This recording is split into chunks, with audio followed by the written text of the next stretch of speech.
To the latest now on the Israel-Gaza war, and Israel has begun a new offensive aimed at taking control of parts of Gaza.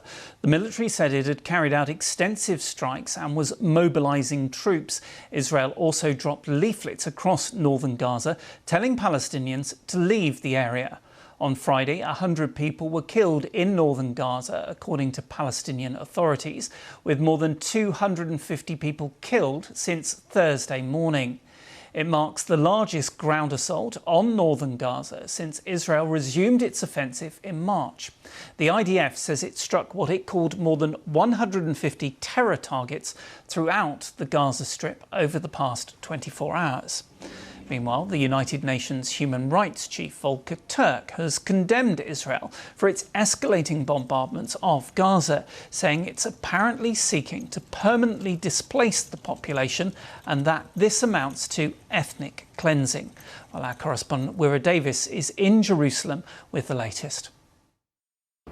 Well, it's no surprise this had been threatened, this had been promised by the Israeli Prime Minister Benjamin Netanyahu, that this enhanced, advanced military push into Gaza would happen.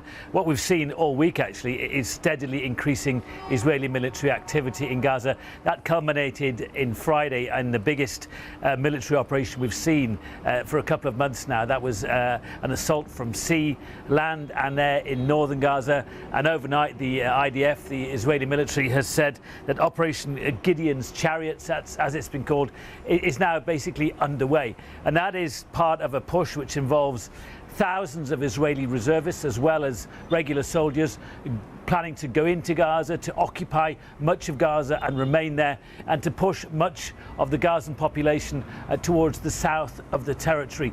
The goal, says Israel, is to finally defeat Hamas once and for all and to secure the release of the remaining hostages. But it's been much criticised, not just here in Israel, because of course the concerns about what that might mean for the remaining hostages, but also by many governments around the region and around the world, insofar also as the humanitarian crisis, as we know in Gaza, is steadily worsening. So the latest reports we've had this morning are that Israeli military operations on the ground are happening in central Gaza around Deir al-Balah. According to reports from Gaza's Civil Defense Agency, there have been several deaths this morning in Israeli airstrikes. So at least 250 people killed over the last couple of days as this Operation Gideon's Chariots gets underway. You mentioned the aid situation. There were these reports of an alternative US-backed proposal to deliver aid to Gaza, and I found it quite interesting that President Trump, in an interview with Fox News, even saying that a lot of people are starving.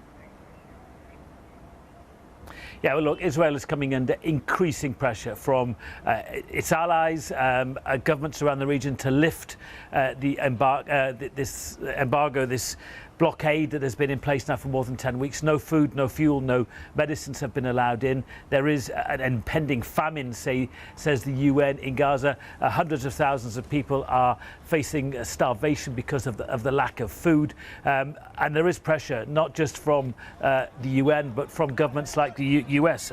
Donald Trump said last night, a lot of people are starving. It has to be taken care of. The American Secretary of State, Marco Rubio, said he was troubled by the humanitarian situation in Gaza.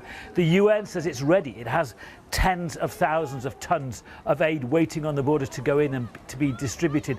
But Israel has, according to many in the Israeli government, lost confidence in the UN, and it's trying to organise a separate mechanism, an American-backed private initiative to get aid in. But the UN says, what is the point? Those people don't have the facilities on the ground that we do. Let the UN take care of this. Let the World Food Programme, let the World Health Organization take care of this. They're ready and happy to do it, but thus far Israel has been resisting those calls to allow aid in and to ease the humanitarian crisis in Gaza.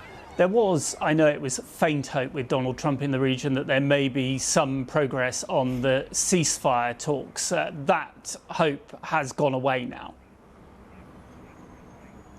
It hasn't been completely extinguished. My understanding is that Israeli negotiators remained in Doha overnight. But you're right, Donald Trump has left the region. The understanding was that this new ceasefire proposal, the Witkoff plan, would only really be on the table for the duration of Donald Trump's visit to the Middle East. There are elements of the plan which aren't agreeable either to Hamas or to the Israelis, and all of the noises we're getting through back channels are that there's been no progress at all in the ceasefire talks.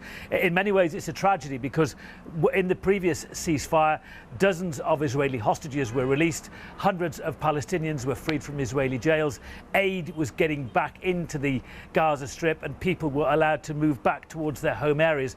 Then that process was abandoned by the Israelis, the hostilities resumed, and we are where we are now, with no real hopes of the ceasefire resuming and the resumption or the start of this Operation Gideon's Chariots, this big Israeli military offensive in Gaza.